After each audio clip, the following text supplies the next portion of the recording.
वंदे महापुरुष ते चरणारविंदम। स्वामी बलदेव दास।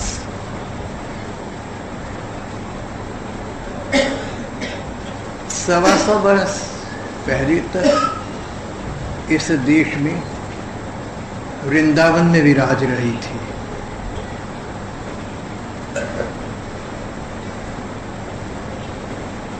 बलदेव व्रज के एक ब्राह्मण परिवार में जन्मी थी। लगता है कि व्रज के वातावरण का उन पर बड़ा गहरा प्रभाव पड़ा।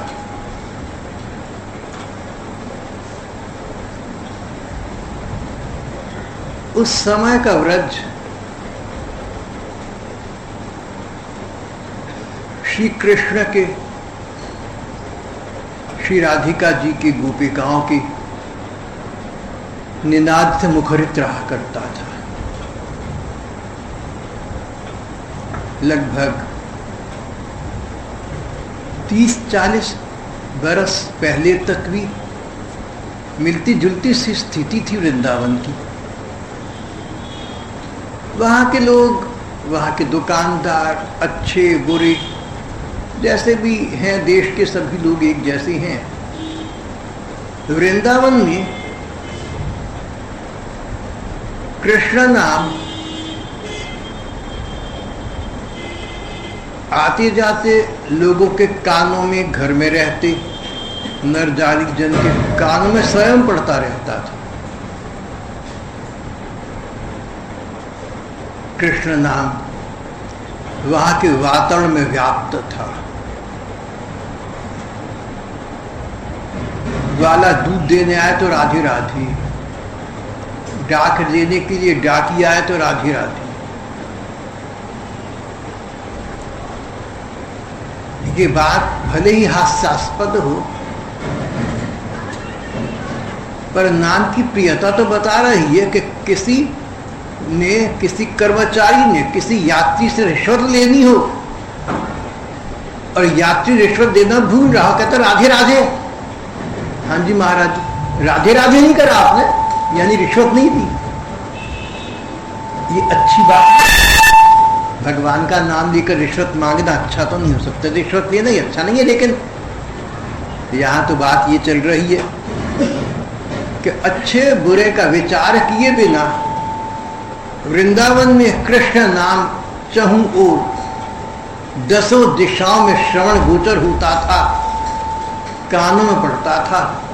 कौन किस भावना से नाम देता है सो तो अलग बात है, लेकिन कानों में नाम जाता था। और कृष्ण नाम के अतिरिक्त और कोई स्वर और कोई निनाद नहीं होता था। ये बात 30-35 वर्ष तक की पुरानी बात है। अब बहुत कुछ बदल गया है, लेकिन इतना तो निश्चित है कि जब बलदेव नाम का ये बालक व्रज में निवास कर रहा था तो वहाँ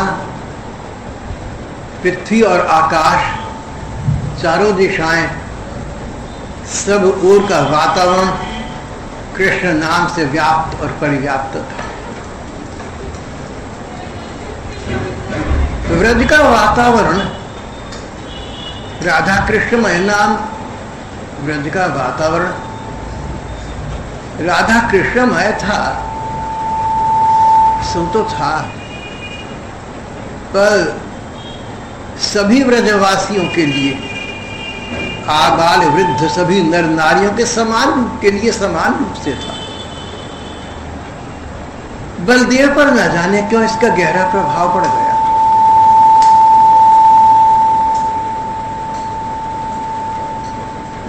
एक ही बात सब लोगों के लिए एक जैसे उपलब्ध है, पर पूर्व संस्कार कहो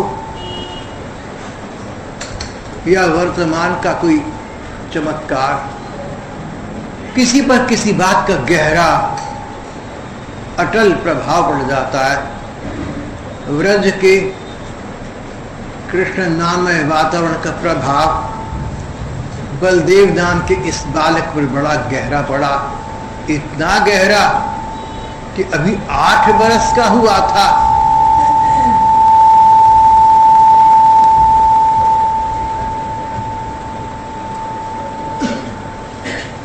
8 बरस का हुआ था तो घर छोड़कर श्री कृष्ण के अन्वेषण के लिए निकल पड़ने का विचार किया करता था। इन्हीं दिनों बलदेव के बड़े भैया का शरीर शांत हो गया। 8 बरस का बलदेव, उसे सुख दुख नहीं हुआ। वैराग्य विचार ने उसके मन को घेर लिया। 2-4 बरस बड़े मेरे भैया संसार को छोड़कर चले गए। मेरा कितना जीवन शेष है कौन कह सकता है। संसार की असारता का उन्हें बोध हो गया।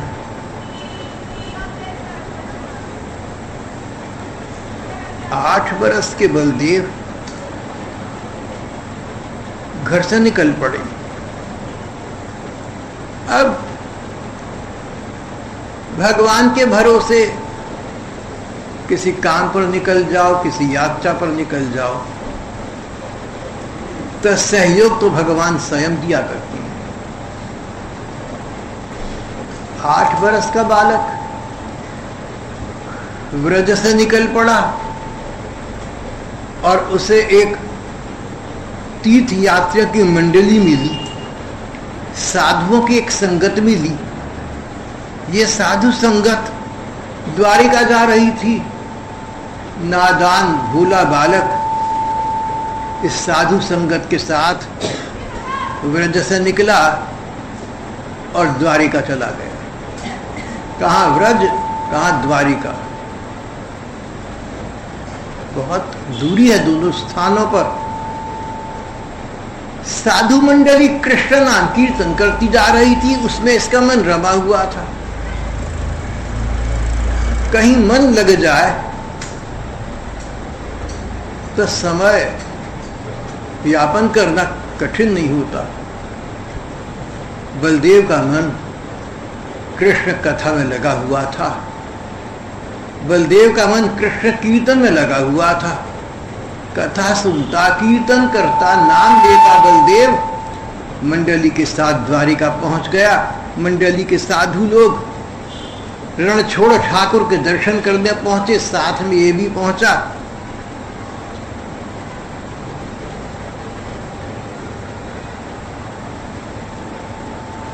ठाकुर जी के भोग का समय था, पर्दा डाल दिया था, घंटियां बज रही थी।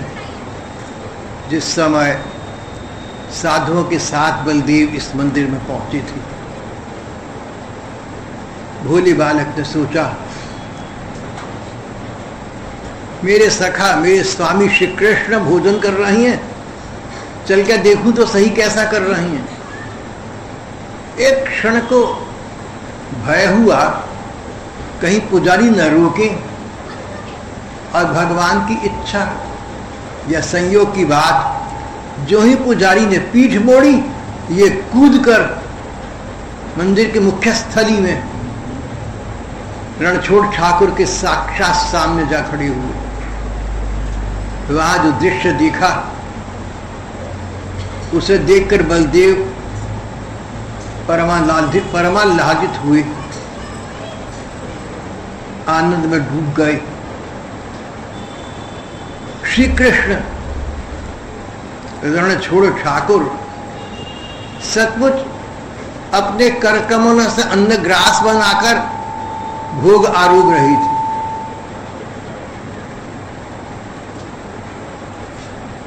तन्मय हो गए बलदेव, उस रूप माधुरी में खो गए। और जब रणछोड़ ठाकुर ने भोजन आरोगना बंद किया,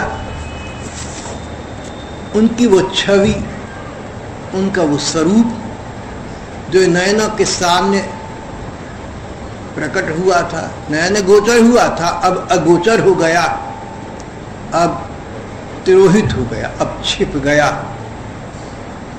चुपके से कूद कर बलदेव बाहर आई। न किसी ने मंदिर के भीतर जाते देखा था, न किसी ने मंदिर से बाहर आते देखा, इसलिए किसी ने न रोक टोक की थी, न कि इनको डांट फटकार मिली। अपार जन समूह दर्शन के लिए अग्रसर उत्सुक था। ये कैसे हो गया? न पुजारी ने न दर्शक वृंद ने बलदेव को आते जाते देखा।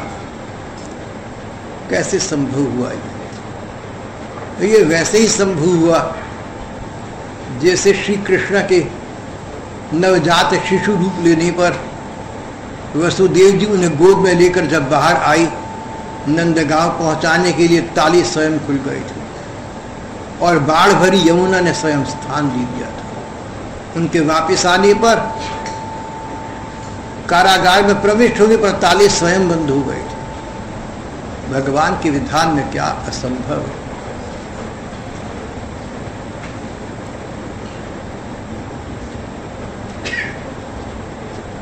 और उस रात रणछोड़ ठाकुर ने बलदेव नाम के इस बालक को स्वप्न में फिर दर्शन दिए।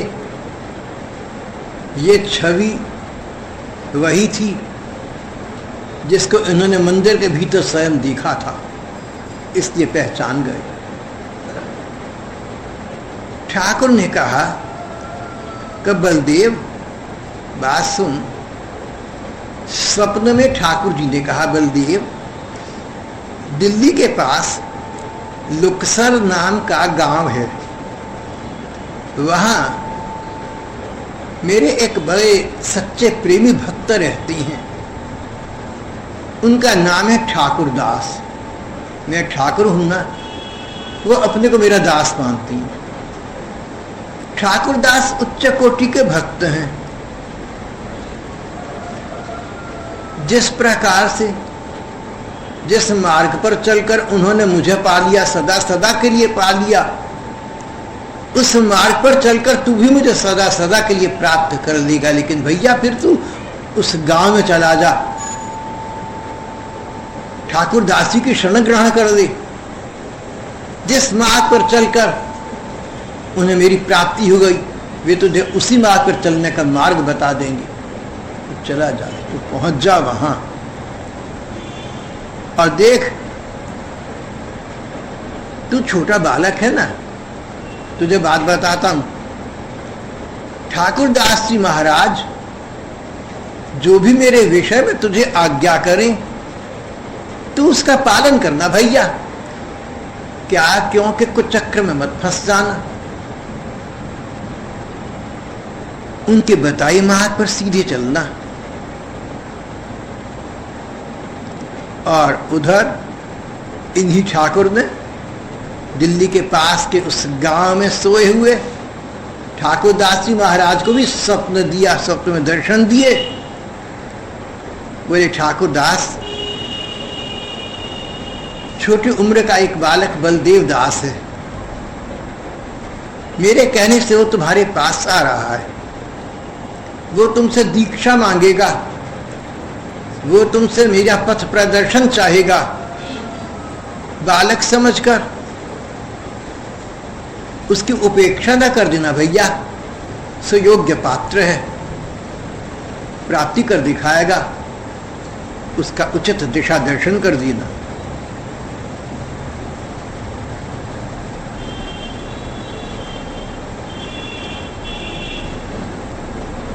बालक बलदेव द्वारिका जी से चले दिल्ली आने के लिए। भोले बालक को यह विचार न आया कि भला दिल्ली तक इतनी दूर का रास्ता मैं कैसे तय करूंगा, मार्ग किससे पूछूंगा। भोला था, सीधा था, आशंकाओं से उसका भी परिचय न हुआ था। और सबसे बड़ी बात, उसे तो अपने ठाकुर का भरोसा था। परिणाम ये कि भगवान ने ऐसी स्थिति उत्पन्न कर दी कि मार्ग में उसे प्रकार प्रकार के यात्री यायावर मिलते गए। दिल्ली तक का उसका पथ बड़ी सुगमता से तय हो गया। दिल्ली के पास लुक्सर नाम के गांव में बलदेव पहुंची।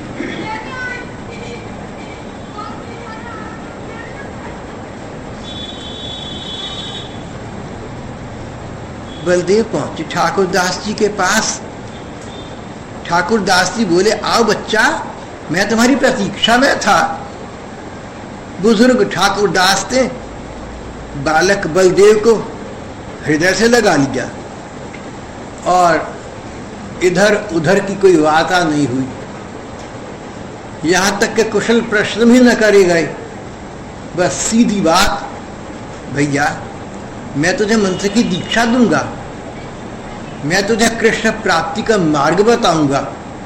देख, मैं तो तुझे मार्ग बता सकता हूं, इतना ही कर सकता हूं, सबको तो नहीं बताता, तुझे बताऊंगा।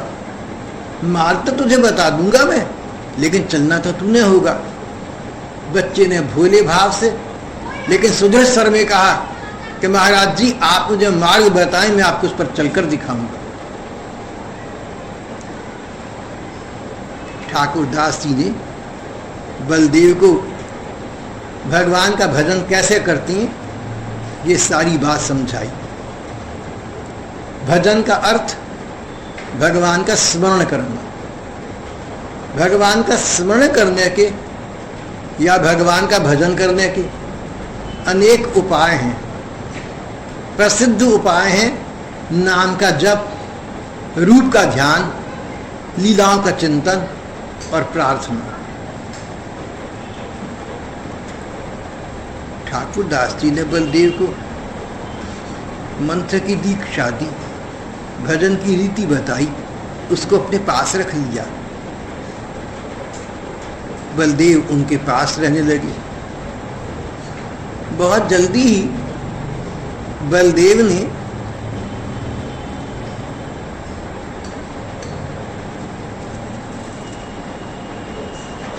ठाकुर दास जी महाराज के लगभग सभी सेवा कार्य अपने हाथ में ले लिए, स्वयं करने लगे। ठाकुर दास जी के पास ठाकुर जी की सेवा थी। श्री राधा कृष्ण की श्री मूर्तियां थी, उज्जवल, सुंदर, सजीव। ठाकुर दास ने श्री राधा कृष्ण की श्री मूर्तियों का नाम रखा युगल बिहारी। युगल दोनों, बिहारी विहार करने वाली। राधा कृष्ण जो एक दूसरे के साथ भ्रमण करते हैं, युगल विहारी नाम रखा था। बलदेव दास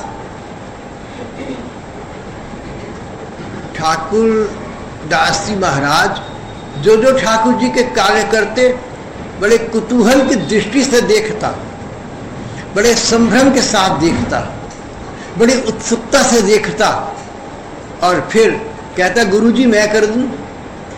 और देखते देखते ठाकुर जी के सेवा कार्य भी इसने अपने हाथ में ले लिए। पहली बार तो ठाकुर दास जी ने ठाकुर जी का सेवा कार्य इसको संकोच से दिया, कर सकेगा क्या नहीं, पर जब देखा ये तो विधिपूर्वक कर रहा है, उमंग उत्साह के साथ कर रहा है, तब तो एक एक करके ठाकुर दास जी महाराज ठाकुर जी के सभी कार्य इनको दे दिए गए।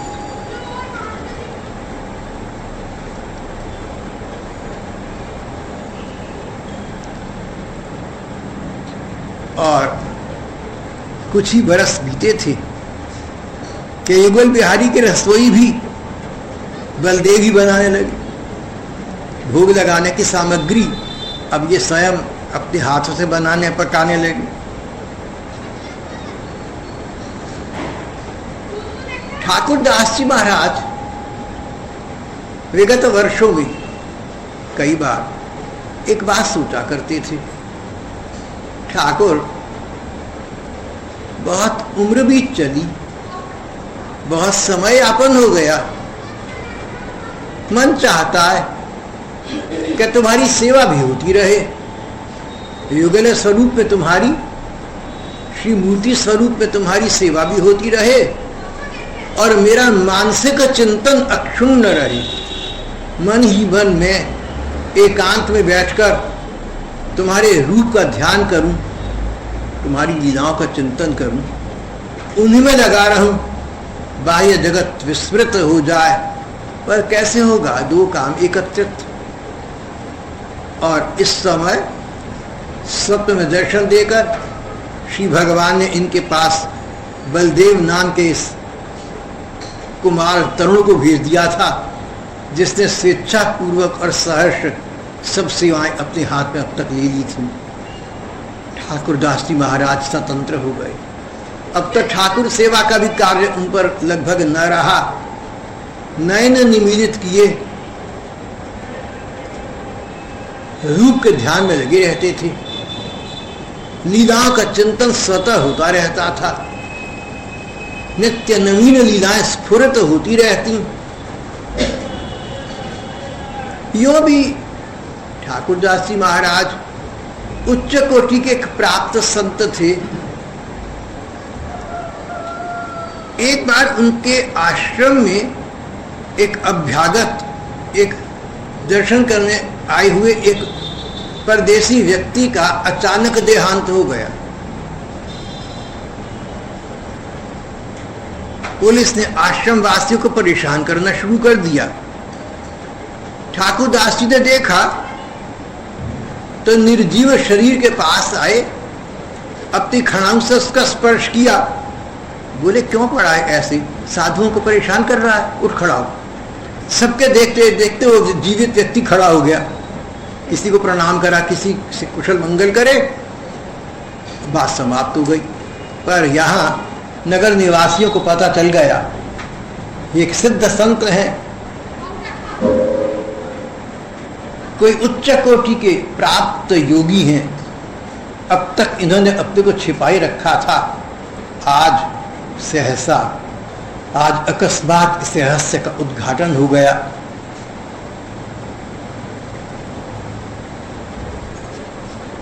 ठाकुर दास जी की सिद्धि प्रसिद्धि चहुं ओर फैल गई, कोई उससे अपरिचित न रहा। अगर उससे कोई अप्रभावित रहा, चारों ओर बढ़ती प्रतिष्ठा से अगर कोई व्यक्ति अप्रभावित रहा तो एकमात्र ठाकुर दास जी स्वयं थे।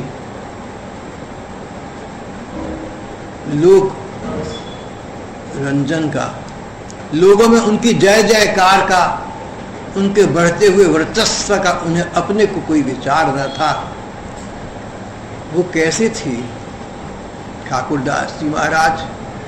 मैं वैसा हूं जैसा मेरा ठाकुर मुझे माने। संसार की दृष्टि में मैं अच्छा हूं बुरा हूं, इसका क्या महत्व है? और यूं भी सिद्धि चमत्कार को देखकर जो प्रणाम करते हैं, सिद्धि चमत्कार न होने पर ये पीछे हट जाएंगे। ये तो उगते सूर्य को प्रणाम करने वाली बात हुई। इस प्रसिद्धि से मैंने क्या लेना है? मैं तो किसी प्रकार की प्रसिद्धि चाहता नहीं मेरे ठाकुर, मैं तुम्हें चाहता हूं। अब तो वे एक स्थान पर बैठ जाते, एक आसन पर बैठ जाते, नयन निमीलित हो जाते, आंखें बंद हो जाती, ठाकुर का सजीव रूप मन की आंखों के सामने प्रकट हो जाता। देह की सुध बुध न रहती। प्रसाद सेवन करते समय बलदेव ने देखा कि प्रसाद ग्रहण करते समय ठाकुर दास जी महाराज कभी तो न जाने क्यों खूब हंसने लगते हैं और कभी कभी अचानक खूब जोर से रो पड़ती है। एक दिन बलदेव दास जी महाराज ने ठाकुर दास जी से रहस्य जानने का हठ किया। ठाकुर दास जी बोले कि बलदेव, ये जो ठाकुर है ना, ये अपने हिसाब से चलते हैं, इनकी लीला निराली है। कभी तो ये भोजन करते समय मेरे सामने प्रत्यक्ष होकर अपने कर कमल से अन्न ग्रास बनाकर अपने मुंह में डाल लेती हैं, मेरे साथ बैठकर खाना खाती हैं। और कभी मेरे कहने पर भी, मेरे आग्रह करने पर भी मूर्तिवत खड़े रहती हैं। जब ये स्वयं प्रकट होकर मेरे साथ सहभोज करते हैं तो मुझे प्रसन्नता होती है, मैं हंस पड़ता हूँ, कैसे लीलामय हो तुम। और जब मेरे लाख आग्रह करने पर भी सजीव साक्षात ठाकुर होते हुए ये प्रस्तर प्रतिमा बने रहते हैं, पत्थर की मूर्ति बने रहते हैं, तो दिल को दुख पहुंचता है, रोना आ जाता है। ठाकुर दास जी महाराज ने देखा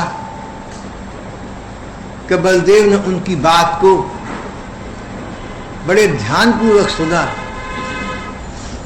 विस्फारित नयनों से, पूरी खुली आंखों से बलदेव ठाकुर दास जी को देख रहा था, अपलक, निर्निमेष। आज बलदेव जी के सामने एक नवयुग का उद्घाटन हुआ। आज उन्हें ठाकुर दास जी की सेवा करने का मानो लाभ, मानो फल प्राप्त हो गया।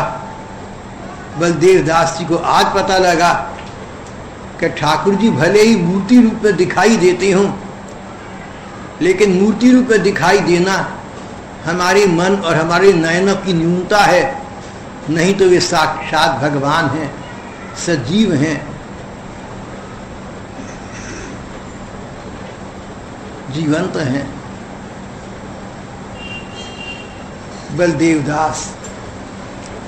दास जी मन ही मन इन ठाकुर से प्रार्थना करने लगे, ठाकुर मुझे भी तुम दर्शन दृष्टि प्रदान करो। दर्शन दो घन श्याम नाथ मोरी अखियां प्यासी दी।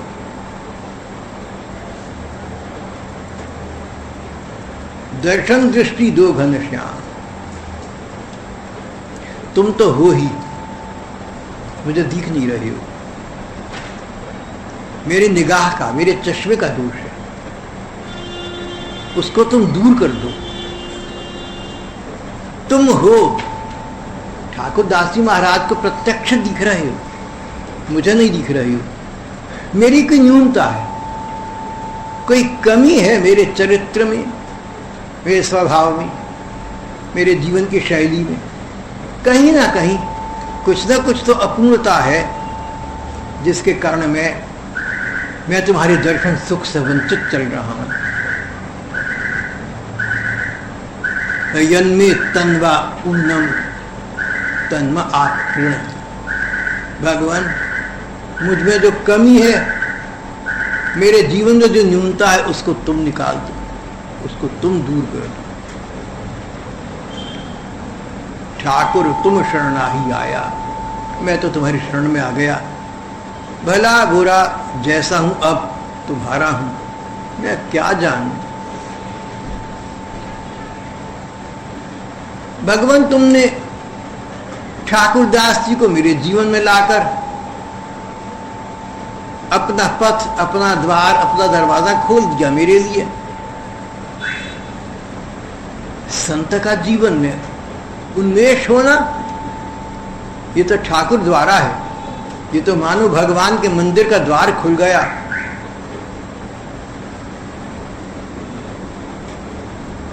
ठाकुर, तुमने मेरे लिए अपने मंदिर का द्वार खोल दिया। ठाकुर दास जी महाराज की कृपा मुझे प्राप्त हो गई। लेकिन अब अगर इन पामर नयनों से साक्षात तुम्हारे रूप के दर्शन मुझे न हुए, अपने अदर्शन की मुझे चिंता नहीं है, लेकिन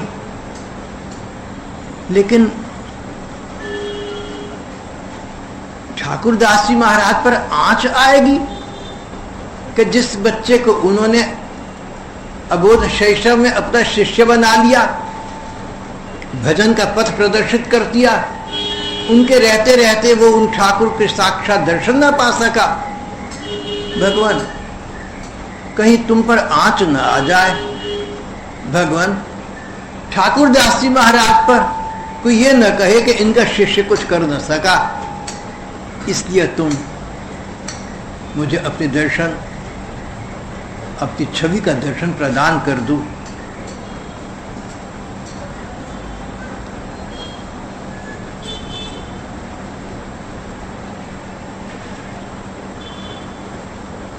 अब तो ठाकुर दास जी महाराज बलदेव दास जी की निष्ठा, श्रद्धा और आस्था देखकर प्रायः अपने निजी जीवन के अनुभव की वार्ताएं इन्हें बता दिया करते। जो प्राप्त संत हैं, ठाकुर दास जी महाराज जैसे जो प्राप्त संत हैं, इनको ठाकुर जी की कोई ना कोई अनुभूति, कोई ना कोई अनुभव होता रहता है। सबको बताने योग्य तो होता नहीं, सब तो समझते भी नहीं, लेकिन जिसको सुयोग्य सुपात्र समझे उसे कभी कुछ इंगित कर भी दिया करते हैं। ठाकुर दास जी महाराज ने देखा बलदेव दास जी को ये उचित पात्र हैं, तो ठाकुर संबंधी अपने जीवन के ज्वलंत अनुभव का लाभ इनको भी प्रदान करने लगी। समय प्रवाहित होता रहा, काल का क्रम अबाध जारी रहा। न जाने कितना समय बीत गया, कितने वर्ष बीत गए, बहुत कुछ बदल गया। नदियों के प्रवाह में मानो पहले वाली धारा न रही, और इस कराल काल के अंक में, इस कराल विकराल काल की लीला, इसके प्रवाह के साथ साथ एक दिन ठाकुर दास जी महाराज श्री धाम को पधार गए। आश्रम के साधुओं ने मिलकर बलदेव जी को उनके स्थान पर महंत सर्वसम्मति से नियुक्त कर दिया, पर महंताई का भार वे झेल न सके। उनके गुरु भाई थे ध्यान दास जी महाराज, उन पर महंताई का कार्यभार डालकर केवल ठाकुर दास जी महाराज की खड़ाऊ लेकर वे भ्रमण के लिए यहाँ से निकल पड़े। इन्होंने स्थान छोड़ा। ठाकुर दास जी महाराज के कारण यहाँ रह रहे थे। अब ठाकुर दास जी तो स्वयं ठाकुर के दासत्व में चले गए। दिल्ली के इस गांव में रहकर क्या करना है? महंताई छोड़ दी उन्होंने, नगर ही छोड़ दिया, गांव छोड़ दिया, आश्रम छोड़ दिया, और श्री वृंदावन धाम के, वृंदावन के पथ के पथिक बन गए। वृंदावन पहुंच गए। वहां पर रसिक संतों से, कईयों से इनकी भेंट हुई। उनके साथ श्री राधा कृष्ण की, श्री प्रिया प्रियतम की रसमयी चर्चा करते करते बलदेव दास जी अब स्वयं भाव समाधि में डूब जाते। एक बार एक विचित्र घटना घटी। सुबह का समय था, 3 बजे थे। नित्य प्रति के अनुसार बलदेव दास जी महाराज वृंदावन की परिक्रमा को जाया करते थे। एक दिन यात्रा के मार्ग में देखा एक बड़ा भारी भंडारा हो रहा है। वहां पर बैठे कुछ साधु लोग इनको देखकर बड़े प्रसन्न हुए और इनसे प्रसाद पाने को कहा। इन्होंने कहा कि 3 बजे का समय मेरा प्रसाद पाने का नहीं है। उन्होंने कहा परोसा ले दे जाओ। अंगोछे में बांध दिया। कुटिया पर पहुंचे, नित्य कर्म से निवृत्त होकर अंगोछा खोला तो उसमें कुछ अखाद्य सामग्री भरी पड़ी थी, कोई गंदी चीजें, मांस, मदिरा इत्यादि, भोग नहीं था। उन्होंने अंगोछे समेत उसे फेंक दिया। फिर से यमुना जी का स्नान करके अपने पवित्र किया। दूसरे दिन फिर उस यात्रा मार्ग पर निकल गए। मन में समझ गए कि ये अशांत जीवात्माएं थी, कोई जिसे भूत प्रेत कहते हैं। लेकिन फिर भी उसी ओर से निकले। कुतूहल था, भगवान का धाम है वृंदावन, वहां भूत प्रेतों का क्या काम। उसी मार्ग पर निकले। साधु रूप में उन भूतों की मंडली से इनकी फिर मुलाकात हुई। बलदेव दास जी रुक गए, बोले भाइयों आप लोग क्या मुझे बता सकते हैं कि आपको ये गतिमति क्यों प्राप्त हुई, आपकी ये गति क्यों हुई, आप भूत क्यों बन गए? उन्होंने कहा कि हम सब वृंदावन के ही हैं, पर हम एक जघन्य अपराध कर बैठे, हम एक महापाप कर बैठे। ठाकुर सेवा के लिए हमें धन और सामग्री जो प्राप्त हुआ करते थे उनका उपभोग हमने अपने सुख के लिए कर लिया, ठाकुर जी के लिए नहीं किया।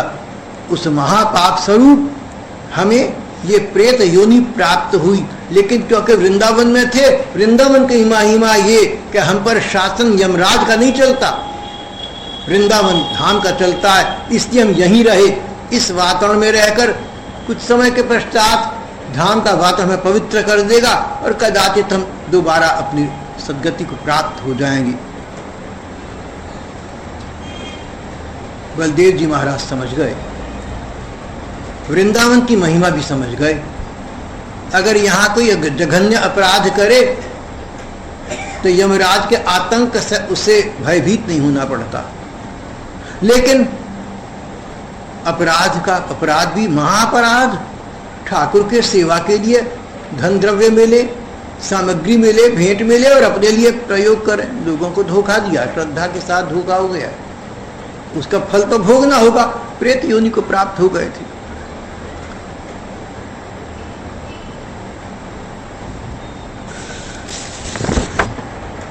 अपना समय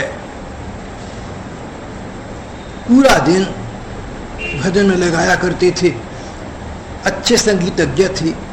तानपुरे पर आवेश में देर तक ठाकुर जी के सामने पद गान किया करते थे। 1000 दानों की तुलसी की माला रखी हुई थी, उस पर नाम जप करते थे। श्रीमद् भागवत का नित्य पाठ करते थे और सर्वोपरि बात ठाकुर जी की अपने को ठाकुर जी की गोपियों की सेविका समझकर उनकी लीलाओं का स्मरण और चिंतन किया करते थे। कभी कभी किसी लता के नीचे बैठकर स्मरण करते करते सारा दिन बीत जाया करता था, भूख प्यास का विचार ही ना आता था। एक बार बरसाना गए हुए थे, भजन में इतना आवेश, 3 दिन 3 रात श्री राधिका जी श्री कृष्ण के ध्यान में मग्न मस्त बैठे रहे, अन्न भोजन का विचार न आया। जब विचार आया तो इनकी अयाचित वृत्ति थी। साधु 2 प्रकार के हैं, एक तो भिक्षा जाकर मांग लेती है, नारायण नारायण राधे राधे, और दूसरे अयाचित, हम तो मांगेंगे नहीं, कहीं से भगवान बालक बना कर दिलवा दे तो ठीक। इनकी अयाचित वृत्ति थी, किसी से मांगने का प्रश्न नहीं था। लेकिन अभी जब इन्हें 3 दिन 3 रात ध्यानस्थ रहने के बाद भूख प्यास का थोड़ा पता लगा तो बरसाने में श्री राधिका जी के मंदिर के पुजारी जी भागे आए, बोले आप बलदेव दास जी हैं ना? श्री जी ने हमें स्वप्न में दर्शन दिए और कहा कि मेरा भक्त बलदेव दास विलासगढ़ के निकट 3 दिन से भूखा बैठा है, उसे मेरा प्रसाद पहुंचा दो। हम आज्ञा मानकर तुरंत ये स्वर्ण थाल में प्रसाद ले आएंगे। बलदेव दास जी ने प्रसाद ग्रहण कर लिया पर रो पड़े, बड़ा कष्ट पाया।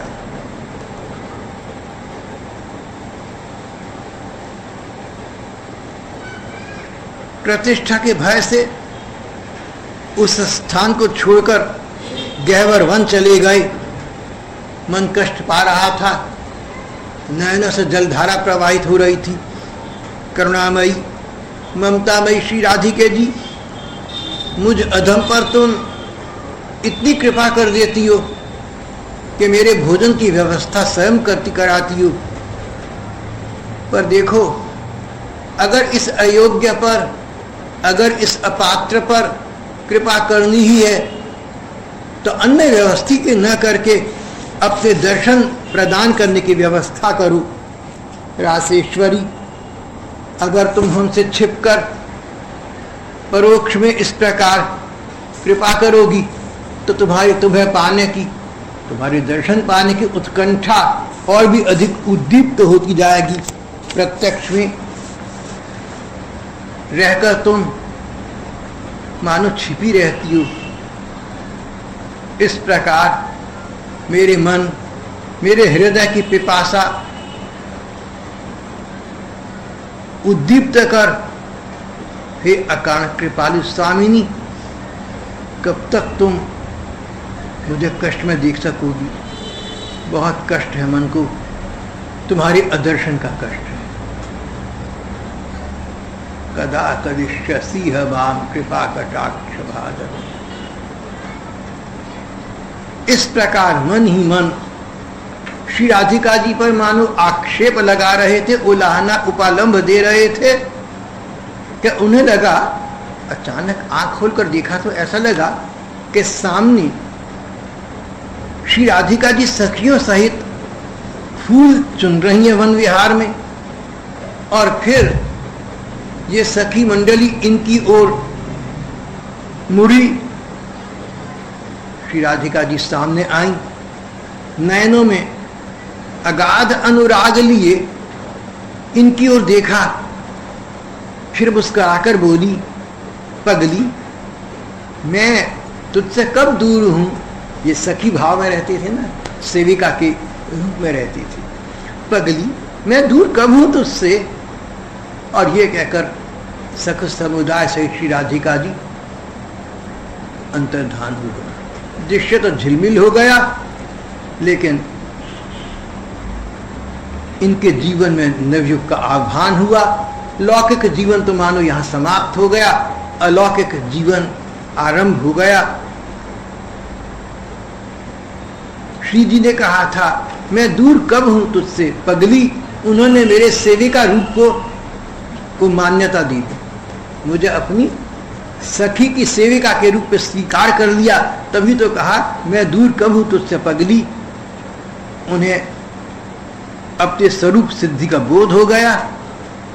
वे श्री राधा कृष्ण की अष्टकालीन सेवा में तल्लीन रहने लगे। बाहरी सेवा पूजा उन्हें भार स्वरूप लगने लगी थी। वे किसी योग्य शिष्य की कामना कर रहे थे, और उसी समय एक श्री राधिका जी की प्रेरणा से एक नव किशोर इनके पास आए,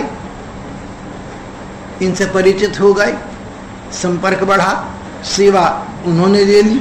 ये स्वयं मानसिक चिंतन में निमग्न रहने लगे।